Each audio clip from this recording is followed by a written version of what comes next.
Para Dios nuestras relaciones son importantes porque nuestras relaciones hablan acerca de lo que creemos acerca de Dios, lo que creemos acerca de su creación, lo que creemos acerca de otras personas, cómo vemos nuestra realidad. Si como cristianos nuestras relaciones no están bien, bueno, eso habla acerca de cosas que todavía necesitan ser cambiadas dentro de nosotros, cosas a lo mejor que creemos, maneras en las que vemos la vida.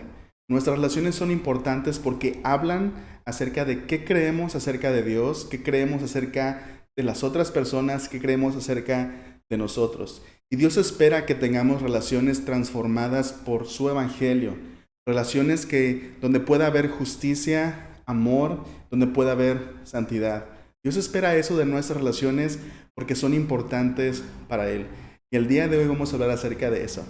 Para quienes no me conocen, mi nombre es Néstor Carrillo, soy pastor de la iglesia Renuevo La Paz y hoy tengo el gusto de compartir el mensaje de la palabra de Dios contigo una semana más. Si nos estás viendo fuera de esta ciudad de La Paz, si nos estás viendo y nunca has asistido a Renuevo, déjanos decirte que te consideramos como parte de nosotros.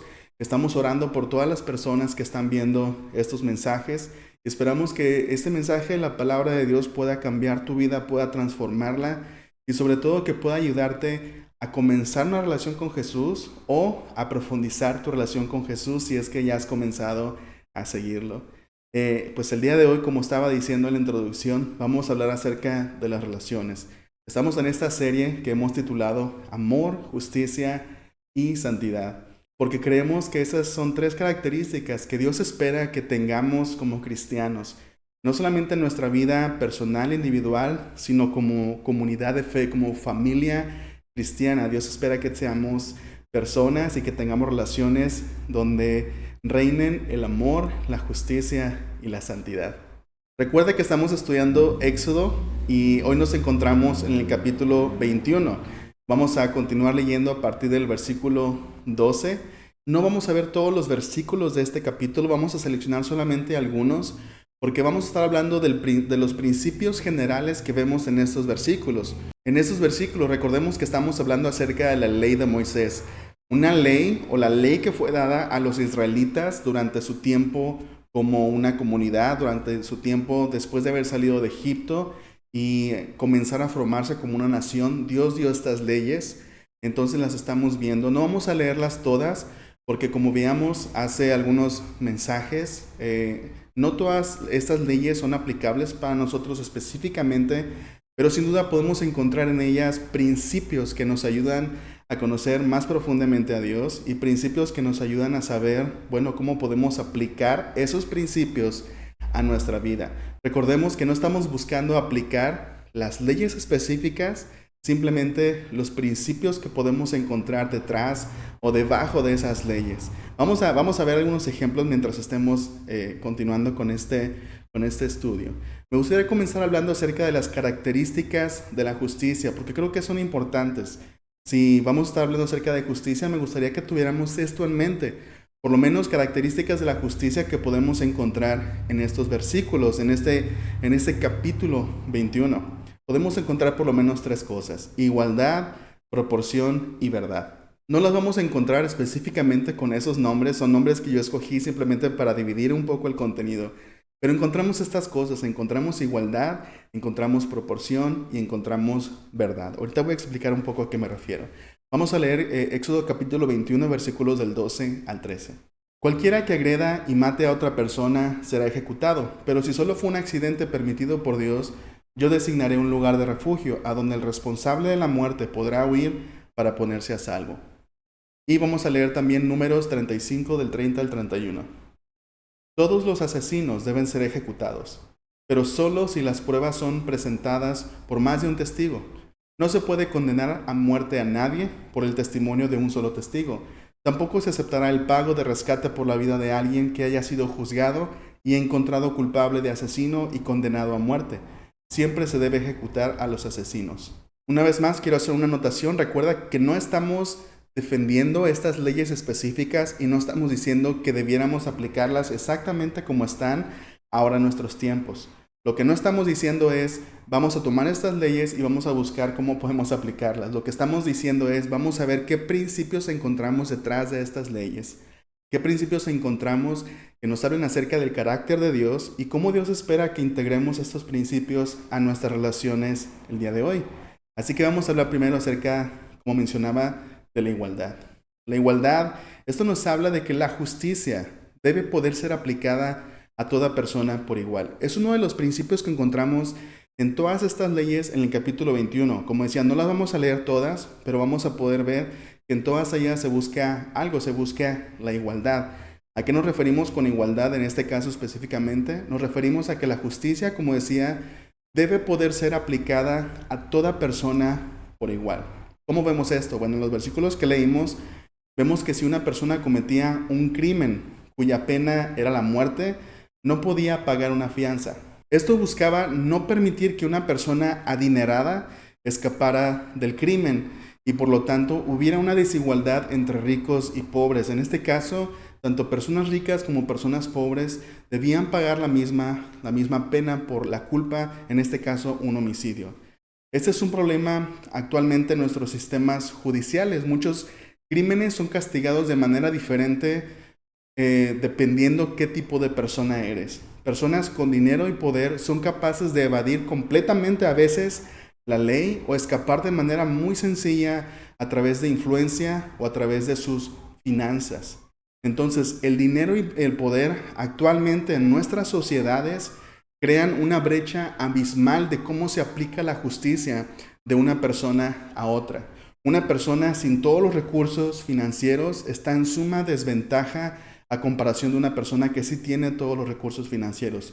No debería ser así y tal vez alguien podría decir, bueno, nuestras leyes no permiten que eso suceda, pero la realidad o lo que sabemos es que sucede.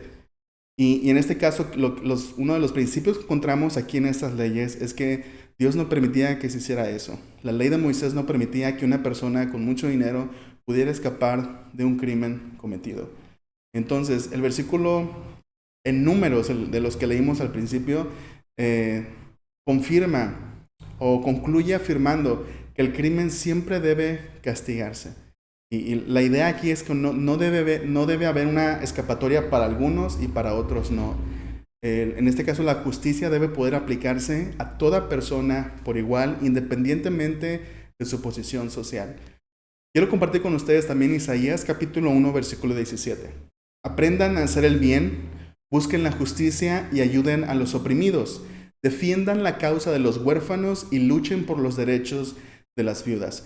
El pueblo de Israel no solamente debía buscar su propia justicia de manera personal e individual, sino que Dios los está desafiando a buscar justicia para todos.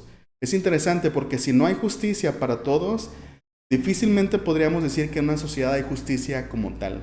Entonces, en este versículo se mencionan a los huérfanos y a las viudas, porque poniendo como ejemplo esta comunidad o en estos tiempos, esta cultura, el contexto en el que estos versículos hablan, las viudas y los huérfanos eran personas las cuales muchas veces sus voces no eran escuchadas, sus casos no eran escuchados, y por eso Dios desafía a su pueblo. No solamente busquen la justicia para ustedes por sus causas, sino también por la causa de aquellos más débiles, de aquellos cuyas voces no son escuchadas. La segunda cosa como característica de la justicia es la proporción. ¿A qué me refiero con proporción o a qué nos referimos en este contexto? Nos referimos a que el castigo debe ser de acuerdo al crimen. Ese es uno de los principios que encontramos en todas estas leyes. Lo que se busca es que el castigo sea de acuerdo al crimen. Por ejemplo, en Éxodo capítulo 21, versículos 22 al 25, está hablando acerca de una de estas leyes específicas. Dice, supongamos que dos hombres pelean y durante la lucha golpean accidentalmente a una mujer embarazada y ella da a luz antes de término. Si ella no sufrió más heridas, el hombre que golpeó a la mujer estará obligado a pagar la compensación que el esposo de la mujer exija y que los jueces aprueben. Pero si hay más lesiones, el castigo debe ser acorde a la gravedad del daño.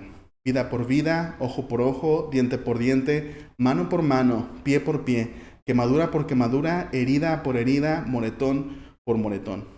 Muchos de nosotros ya habíamos escuchado esta frase, ojo por ojo, diente por diente. Y ese es un principio que regía gran parte de la ley. Y aunque podríamos tal vez verlo, o muchas veces podríamos verlo en un contexto con un tono negativo, la idea detrás de este principio era que el castigo debía ser de acuerdo a la gravedad del crimen. Es decir, el castigo no debería ser más severo que el crimen y el castigo tampoco debería ser menor al crimen, de tal manera que pareciera que por un castigo muy leve se desprecie el valor de lo que la persona dañó o de lo que la persona tomó. Entonces, este principio se refiere a eso. Se refiere a que el castigo debe ser de acuerdo al crimen. El castigo debe expresar el valor que las personas ponen en esa cosa que se dañó, ya sea la vida humana, la integridad humana u otra cosa. Entonces, cuando pensamos en esto, podemos pensar que el castigo, en este caso hablando de estas leyes, el castigo refleja el valor que Dios pone y el valor que la comunidad pone en ciertas cosas, cosas como la vida humana, cosas como la integridad, cosas como la propiedad. Entonces, por ejemplo, la vida humana es invaluable para Dios. Es por eso que un homicida debía ser ejecutado. Y podría parecer un poco contradictorio, pero era para enseñar que solamente una vida humana puede pagar por una vida humana. No puedes pagar con dinero una vida humana. Esa es la idea detrás de este tipo de leyes, en este caso, que permitían la pena de muerte. Entonces, el dinero no puede pagar por una vida, solamente una vida puede pagar por una vida. Esa era la idea detrás de esto. Entonces, cuando esas leyes estaban en vigor para el pueblo de Israel, este castigo o esta pena que la ley imponía producía en la mente del pueblo una idea de responsabilidad y del valor que las cosas tenían y que no debían ser tomadas a la ligera. Entonces, incluso con muertes accidentales, todo debía tomarse en cuenta para determinar si era justo o era injusto y cuál era el castigo que la persona debía pagar. No debía, una vez más, no debía ser un castigo severo, muy severo o menos severo que lo que la persona había hecho. Debería ser algo proporcional. Y la tercera característica de la justicia, por lo menos de la justicia que hemos mencionado en estos versículos que estamos estudiando, es la verdad. Y leíamos en los versículos que leímos al principio, los veredictos debían descansar sobre la verdad. Y si se acusaba, por ejemplo, a alguien de homicidio, debía haber por lo menos 2 testigos que dieran fe de lo que había sucedido. Y este es un principio que debía ser aplicado a toda la ley. Siempre debía buscarse la verdad. Porque en una sociedad donde la verdad no existe o donde la verdad ya no importa, en realidad no puede haber justicia. Entonces, era en contra de la misma ley presentar un testimonio falso. Lo vamos a estar viendo en una semana. Entonces, inculpar a alguien injustamente de homicidio y provocar su muerte también era un crimen. Entonces, habiendo visto esas 3 características acerca de la justicia que vemos reflejada aquí en estos versículos de la ley de Moisés, podemos preguntarnos, ¿qué entonces o cuáles otros principios prácticos nosotros podemos aprender de esto y que podemos aplicar a nuestra vida? Bueno, uno de esos principios prácticos que podemos aprender y que podemos aplicar a nuestra vida es el principio de que debemos valorar lo que Dios valora. Vamos a leer Génesis capítulo 9, versículos del 5 al 6. Yo exigiré la sangre de cualquiera que le quite la vida a otra persona. Estas son palabras de Dios. Si un animal salvaje mató a una persona, ese animal debe morir. Y cualquiera que asesine a otro ser humano debe morir. Si alguien quita una vida humana, la vida de esa persona también será quitada por manos humanas, pues Dios hizo a los seres humanos a su propia imagen. Las leyes de Israel no eran aleatorias y tampoco estaban sacadas directamente de otras sociedades, de otras culturas y de otra moral.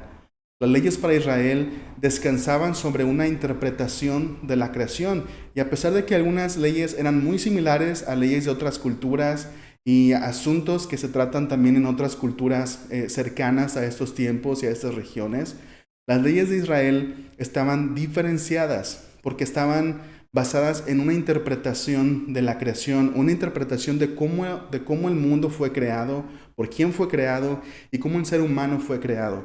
Y uno de esos ejemplos es las leyes que tienen que ver con la vida humana, donde siempre se toma en cuenta, o donde siempre se cree detrás o debajo de esta ley que el ser humano fue creado a imagen de Dios. Y porque el ser humano es portador de la imagen de Dios, su vida tiene un valor intrínseco, un valor incluso desde el momento Antes de nacer, la vida humana ya tiene un valor porque es portador de imagen de Dios.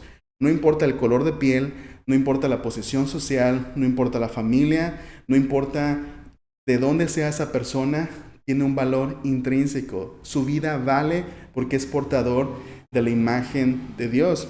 Y en ese sentido, la cultura hebrea o estas leyes son únicas en ese sentido, porque consideran la vida humana como invaluable. Entonces, la ley de Dios para Israel refleja esta verdad. La vida humana es valiosa. Como comunidad de seguidores de Jesús, el Evangelio refuerza aún más las realidades de la creación. Por ejemplo, en Colosenses capítulo 3, versículos del 11 al 13, leemos esto. En esta vida nueva, no importa si uno es judío o gentil, si está o no circuncidado, si es inculto o incivilizado, esclavo o libre. Cristo es lo único que importa y Él vive en todos nosotros. Dado que Dios los eligió para que sean su pueblo santo y amado por Él, ustedes tienen que vestirse de tierna compasión, bondad, humildad, gentileza y paciencia. Sean comprensivos con las faltas de los demás y perdonen a todo aquel que los ofenda. Recuerden que el Señor los perdona a ustedes, así que ustedes deben perdonar a otros. Es bien interesante cómo Pablo comienza este versículo diciendo, en esta vida nueva, en esta nueva creación, en esto nuevo que Dios ha comenzado, es decir, informados por lo que Dios está haciendo, o informados por lo que comenzó a hacer a través de Jesús y por esta nueva realidad que estamos viviendo, por esta nueva creación, informados por esto y de acuerdo con esto que Dios está haciendo, debemos vestirnos, y Pablo comienza a mencionar, ¿no? de compasión, debemos vestirnos de amor, soportar los unos las faltas de los otros, etc. Y Pablo dice, no importa nuestra nacionalidad, es decir, la nacionalidad pasa a segundo término, no importa si sigues la ley judía o no, es decir, tu ciudadanía judía o tu religión judía, en este caso, porque en aquel tiempo era una gran controversia si los cristianos se estaban convirtiendo en el judaísmo o simplemente el cristianismo. Entonces Pablo dice, no importa eso pasa a segundo término, no importa si tienes mucho conocimiento o poco conocimiento, no importa dónde estás en la esfera social. Lo más importante o lo que debería tomar precedente y aquello sobre lo que descansa tu identidad o nuestra identidad es Cristo. Cristo es aquel en quien todos estamos parados. Es la plataforma en la que todos estamos parados, es decir, hay igualdad. Entonces lo que Pablo dice es, nuestras relaciones no deben estar marcadas por las diferencias y tratarnos en base a ellas. Dice Pablo, nuestras relaciones deben estar dominadas e informadas por lo que ahora somos en Cristo. Es decir, nuestras decisiones, lo que hacemos, cómo llevamos a cabo nuestras relaciones, no debe ser en base a todas estas categorías que aprendemos de la cultura, o que aprendemos de otras personas, o que aprendemos de otros círculos sociales. La manera en la que debemos tratarnos unos a otros es de acuerdo a lo que el Evangelio dice acerca de quiénes somos nosotros. Dice Pablo, fuimos escogidos para ser un pueblo santo. Todos nosotros fuimos perdonados, por eso debemos perdonar.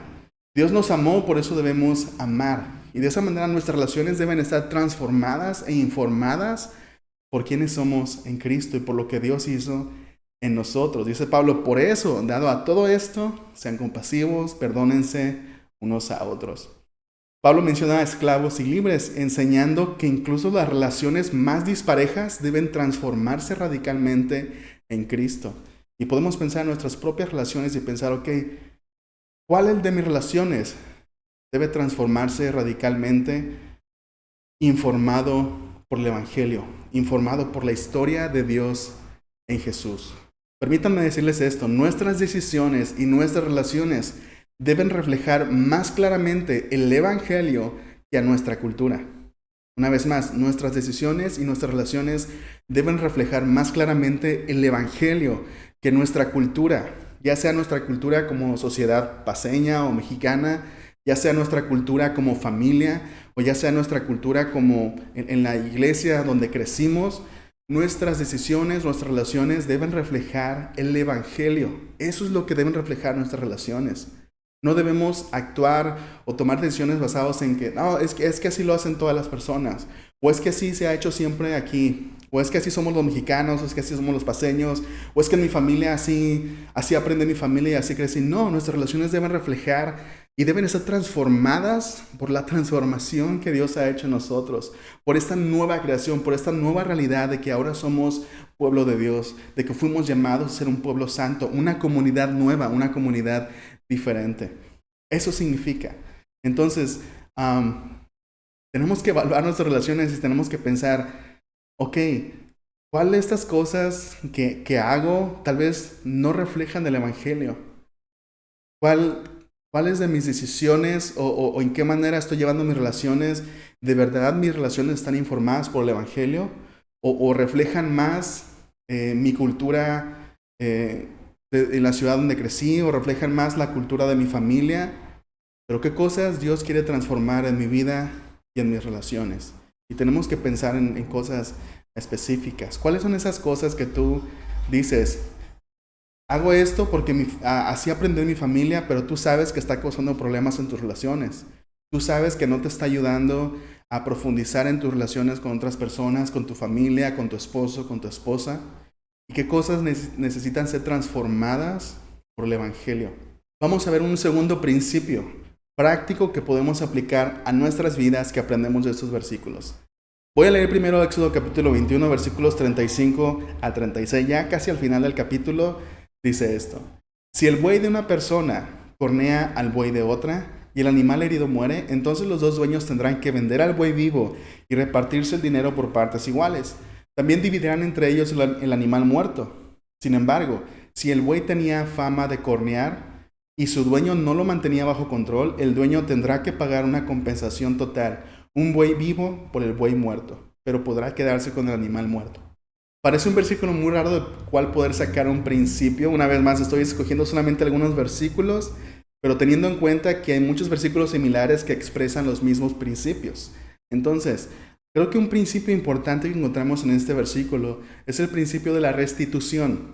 Y el término al que me estoy refiriendo es devolver algo a su estado anterior. A eso nos vamos a referir con restitución. Devolver algo a su estado anterior. Y obviamente tiene que ver con, en este caso, en el ejemplo que dimos, con compensar una pérdida o restaurar un daño. Sin embargo, sabemos que devolver algo a su estado anterior es algo sumamente complejo, especialmente en las relaciones, pero es algo sumamente importante. En esta sección encontramos un conjunto de leyes similares, como les decía. Entonces, la idea con la restitución no es solamente hacer justicia. La idea con la restitución es tiene que ver con proteger las relaciones. Tiene que ver con restaurar relaciones que a lo mejor fueron rotas, relaciones que fueron dañadas por algún suceso. Entonces, lo que nosotros podemos aprender y aplicar es la importancia de nuestras relaciones. Para nosotros, obviamente, pero también para Dios. Y la importancia de ser intencionales en buscar la reconciliación y la restitución. Cuando dañamos a otra persona, cuando dañamos su propiedad o cuando traicionamos la confianza de otra persona, se convierte en un asunto sumamente complicado. Porque no solamente hemos causado un daño, no solamente hemos generado tal vez una deuda, no solamente hemos causado dolor, sino que hemos introducido caos a la relación y probablemente como pasa muchas veces cuando tenemos problemas con alguien, eso crea un problema a veces con las personas que nos rodean, ¿no? Con nuestros familiares o con nuestros amigos. Probablemente esa persona a la que le hicimos un daño, probablemente ya no confíe en nosotros. O a lo mejor estás pensando ahorita, es bien difícil poder perdonar a alguien, o es bien difícil poder tener una buena relación con una persona que me hizo daño o que me está haciendo daño. Y probablemente igual pasa con la persona que hizo el daño. Muchas veces también pasa que la culpa y la vergüenza impiden que la persona igual sienta una cercanía, una profundidad en la relación, por lo menos no como era antes. Entonces, el principio de la restitución busca traer la relación a un estado anterior o a traer la relación a un proceso de reconciliación. Ya hablamos acerca de la restitución, ahora vamos a hablar un poco acerca del perdón. Pero déjenme decirles antes, el perdón y la restitución son decisiones personales. Y tal vez hay personas que de hecho pueden animarnos y pueden mostrarnos la importancia y la necesidad de tomar estas decisiones, ya sea perdonar o restituir. pero finalmente son decisiones que nosotros debemos tomar con la intención de restaurar nuestras relaciones. Y como decía, ya hablamos de la restitución, ahora vamos a hablar del perdón, que es importante. El perdón de un seguidor de Jesús no debe ser condicional y no está limitado a la restitución, es decir, no debemos decir, voy a perdonarte, pero una vez que restituyas esto. Eso no debería ser así. La restitución, por eso decía, la restitución, tanto como el perdón, deben ser decisiones personales. El perdón de Jesús fue que Él absorbió el daño para poder perdonarnos. Él hizo lo necesario para restaurar nuestra relación con Dios. Él lo pagó todo. Ese fue el tipo de perdón con que Jesús nos perdonó, con que Dios nos perdonó. Él, de hecho, hizo la restitución por nosotros. Entonces, como cristianos, somos desafiados a perdonar de esta manera, sin depender que la otra persona haga restitución. A lo que me refiero es que no debemos exigir a otros el restituir para poder perdonar. Así como Jesús nos desafía a perdonar, debemos perdonar como Él nos perdonó a nosotros. Y lo que estoy diciendo no es que en ocasiones sea importante que la persona restituya. Obviamente, va a haber ocasiones en que es importante que la persona tiene que hacer un cambio. Pero podemos primero ofrecer el perdón sin que eso signifique que la persona no se haga responsable de sus acciones. Si hay algo que debe pagar, que debe ser pagado, hay algo que debe ser restaurado, hay confianza que debe ser reconstruida. Obviamente hay ocasiones en que debe suceder, pero el perdón debe ser incondicional. De hecho, la razón por la cual extendemos el perdón es para que haya una plataforma sobre la cual la persona pueda comenzar a hacer esas cosas, ofrecerle compasión, ofrecerle perdón para que la persona desde ahí pueda hacer un cambio. Hay, como digo, situaciones muy complejas en las relaciones y hay que ser muy sabios. Perdonar no siempre significa que vas una vez más a darle a una persona que hizo mucho daño otra vez entrada libre a tu vida. No significa eso. Hay que ser muy sabios. Pero eso significa que en tu corazón vas a perdonar la falta a esa persona. Ya no vas a usar su pecado en su contra, ya no vas a usar la culpa en su contra, sino que vas a perdonar. Probablemente haya cosas que esa persona tenga que hacer o a lo mejor distancia que esa persona tenga que guardar contigo. Hay diferentes casos, no voy a generalizar, entonces hay que ser muy sabios. Lo que estoy tratando de decir es que generalmente el perdón que Dios nos desafía a dar a otros es un perdón incondicional. Es un perdón donde nosotros decimos, voy a absorber el daño y voy a perdonarte. Nunca más voy a usar esta cosa en tu contra. Nunca más voy a usar este episodio en tu contra. Nunca más voy a usarla para herirte o para exigirte algo o para manipularte. Voy a perdonarte. Eso es lo que Dios hace con nosotros.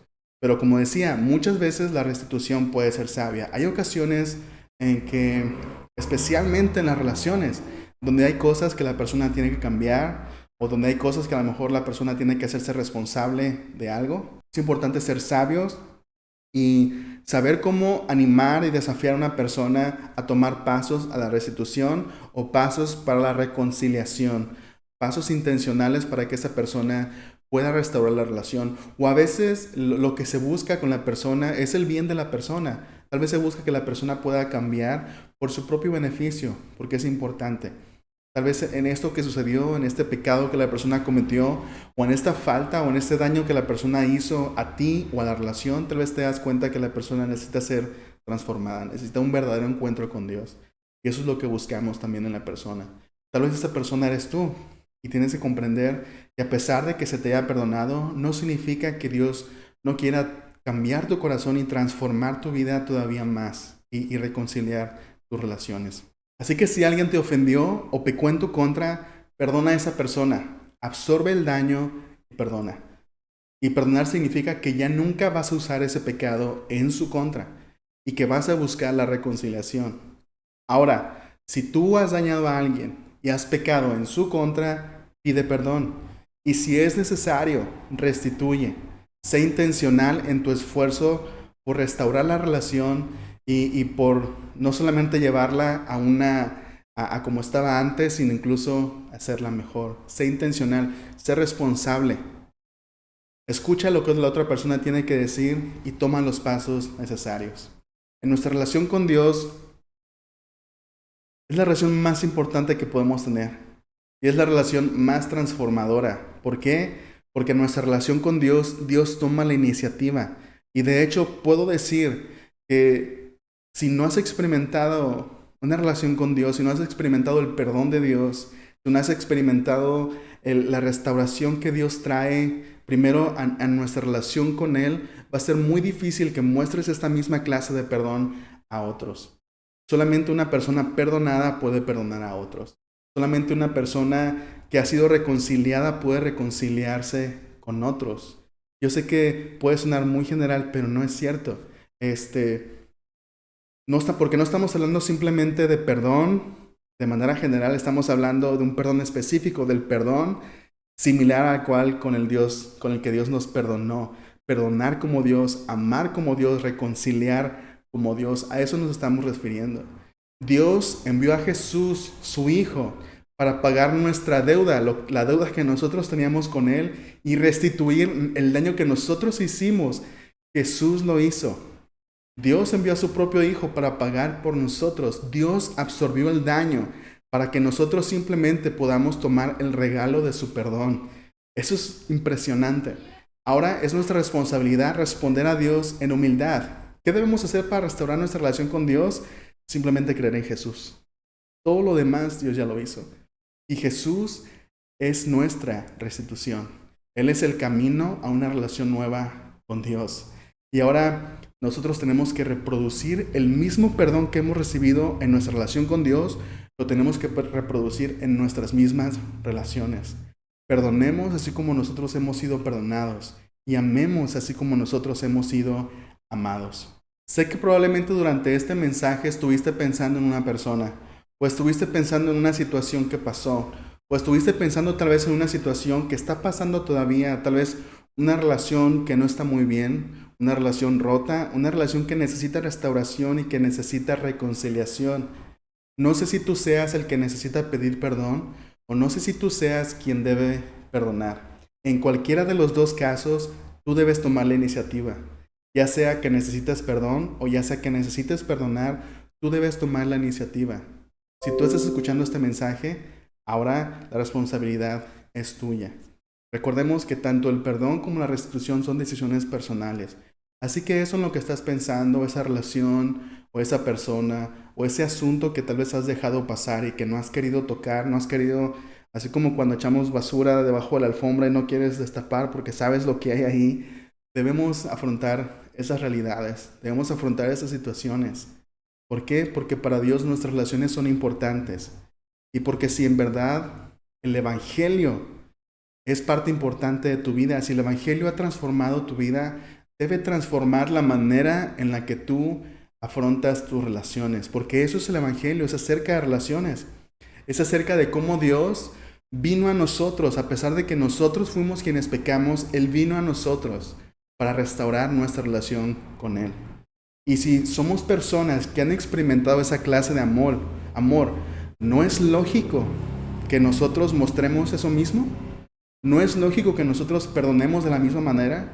¿O no es lógico que nosotros busquemos esa reconciliación de la misma manera? Eso significa ser transformados por el Evangelio. Es cuando no solamente se queda como algo que creemos, sino se convierte también en algo que transforma nuestras decisiones. Así que eso es lo que estuviste pensando durante el mensaje. Esta semana toma pasos prácticos. ¿Qué es lo que vas a hacer? ¿Qué es lo que tienes que hacer? Ponlo en oración, pero no simplemente lo dejes en oración, sino que pídele a Dios que te ayude a saber cuáles son los pasos que tienes que tomar para reconciliar o para mejorar esa relación. Porque tú sabes, todos nosotros sabemos, que a lo mejor no se trata solamente de estar cerca de la otra persona, se trata de buscar que la relación profundice. Entonces, esa relación en la que estás pensando, pide ayuda a Dios. Si ocupas ayuda de otra persona, también busca ayuda de otra persona, de otro cristiano, que te ayude tal vez a ver lo que tú no estás viendo. Pero toma pasos prácticos. No lo dejes al ahí se va. Para Dios son importantes tus relaciones con otras personas también, no solamente tu relación con Él. Entonces, déjame orar por ti. Padre, gracias. Gracias porque tu perdón es como ningún otro. y tu restauración es como ninguna otra. Y gracias, Padre, porque nos has perdonado de esta manera tan impresionante y tan increíble.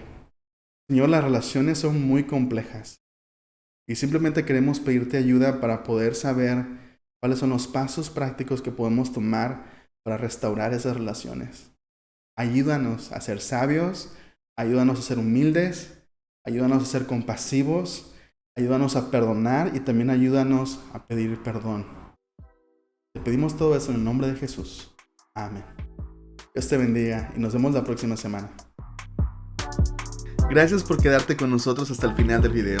Si deseas recibir notificaciones de los videos que subimos, asegúrate de suscribirte al canal y hacer clic en la campanita. En la descripción del video encontrarás un enlace donde podrás descargar una guía de preguntas de aplicación que te ayudarán a profundizar y pensar en cómo aplicar a tu vida los principios que acabas de escuchar. Síguenos en nuestras redes sociales, nos encantaría conectar contigo. Todos los enlaces los encontrarás abajo en la descripción.